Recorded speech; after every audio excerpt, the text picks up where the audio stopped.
Evangelho de João, capítulo 18.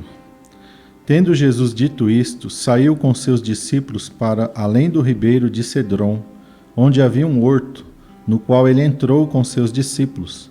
E Judas, que o traía, também conhecia aquele lugar, porque Jesus muitas vezes se ajuntava ali com seus discípulos. Tendo, pois, Judas recebido a corte e oficiais dos principais sacerdotes e fariseus, veio para ali com lanternas e archotes e armas. Sabendo, pois, Jesus todas as coisas que sobre ele haviam de vir, adiantou-se e disse-lhes: A quem buscais? Responderam-lhe: A Jesus o Nazareno.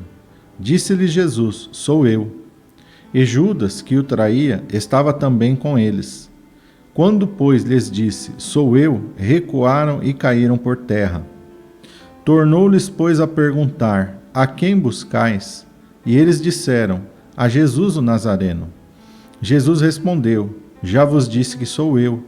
Se, pois, me buscais a mim, deixai ir estes, para se cumprir a palavra que tinha dito: Dos que me deste, nenhum deles perdi. Então Simão Pedro, que tinha espada, desembainhou-a e feriu o servo do sumo sacerdote, cortando-lhe a orelha direita. E o nome do servo era Malco. Mas Jesus disse a Pedro: Mete a tua espada na bainha. Não beberei eu o cálice que o Pai me deu? Então a corte, o tribuno e os servos dos judeus prenderam a Jesus e o manietaram. E conduziram-no primeiramente a Anás, por ser sogro de Caifás, que era o sumo sacerdote daquele ano. Ora, Caifás era quem tinha aconselhado aos judeus que convinha que um homem morresse pelo povo.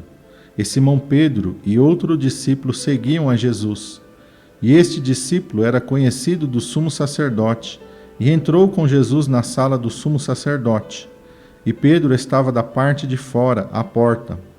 Saiu então o outro discípulo, que era conhecido do sumo sacerdote, e falou à porteira, levando Pedro para dentro.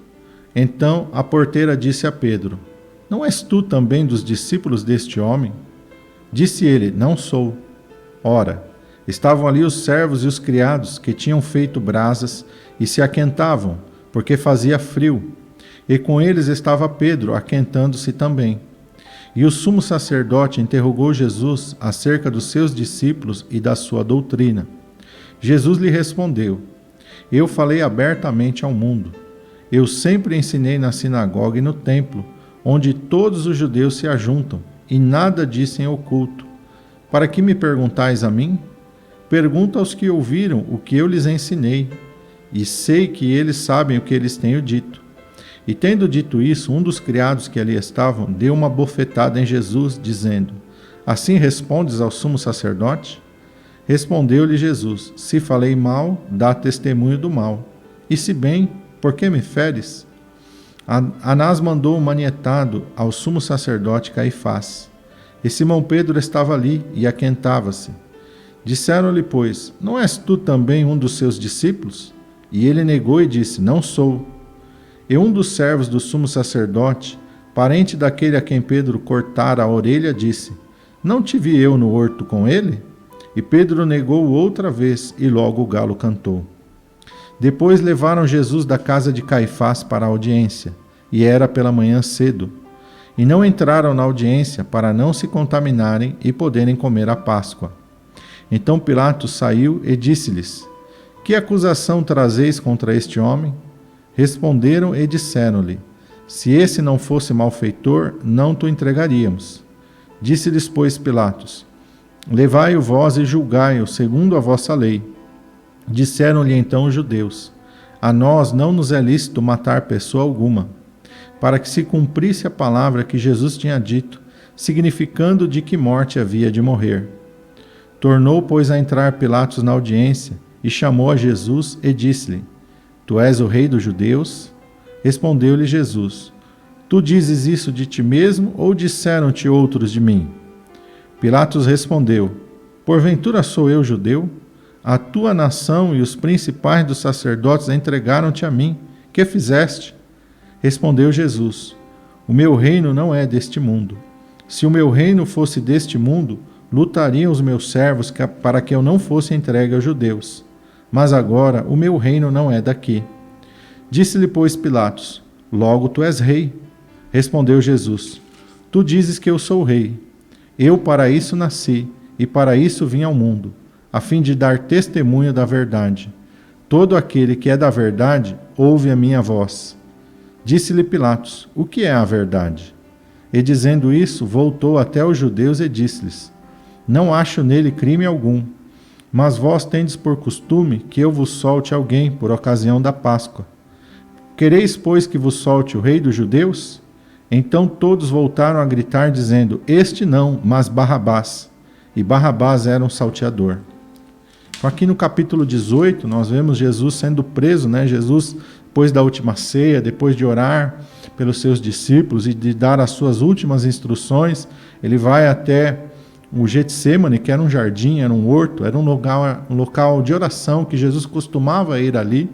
Tanto que Judas não estava com Jesus quando Jesus vai até lá, mas aqui diz o texto que Judas sabia que era costume de Jesus ir para aquele lugar, então Judas vai até ali e eles encontram a Jesus e os seus discípulos ali. Interessante é que aqui João vai dar um detalhe que ninguém mais dá, né? E na primeira vez que as pessoas, que Jesus pergunta: quem vocês estão buscando? Eles falaram a Jesus. Quando Jesus responde: sou eu, diz que eles recuaram e caíram por terra. João é o único dos evangelistas que vai dar esse detalhe aqui, né? É porque assim, quando muitas pessoas presenciam o mesmo evento, não é todo mundo que vai ver a mesma coisa. Dependendo de onde você está, você vai ver uma coisa diferente que o outro não viu. Às vezes o outro distraiu com algum detalhe, olhou para um lado, olhou para o outro, ou estava num ângulo que não dava para ver toda a cena. Então, por isso que nos evangelhos vai ter algumas coisas que são diferentes.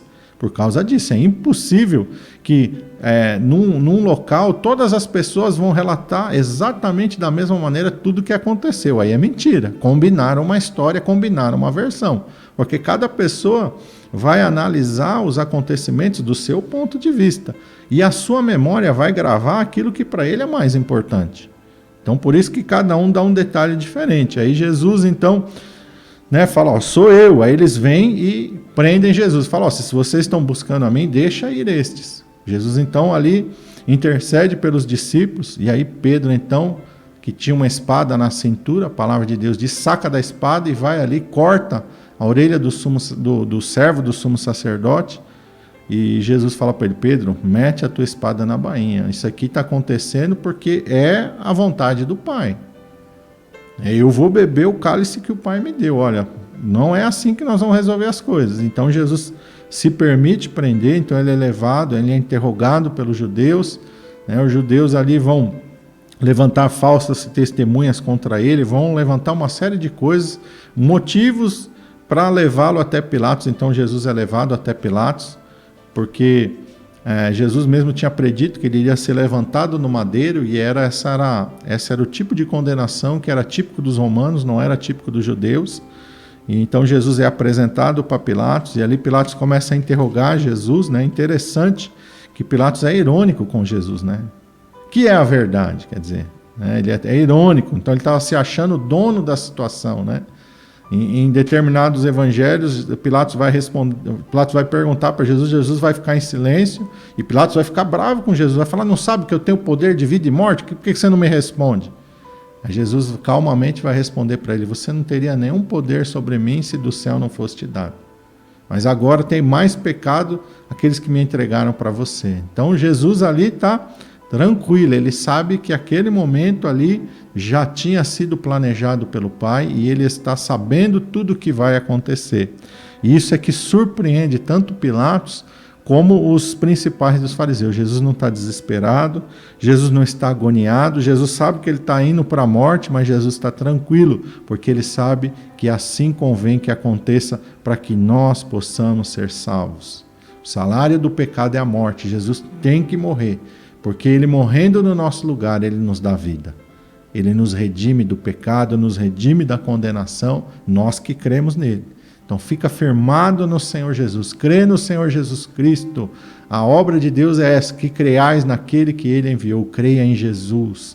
Não há outro nome pelo qual importa que sejamos salvos a não ser Jesus. Abrace a Jesus, porque abraçando a Jesus você está abraçando a vida eterna, você está abraçando a salvação. e Deus te abençoe.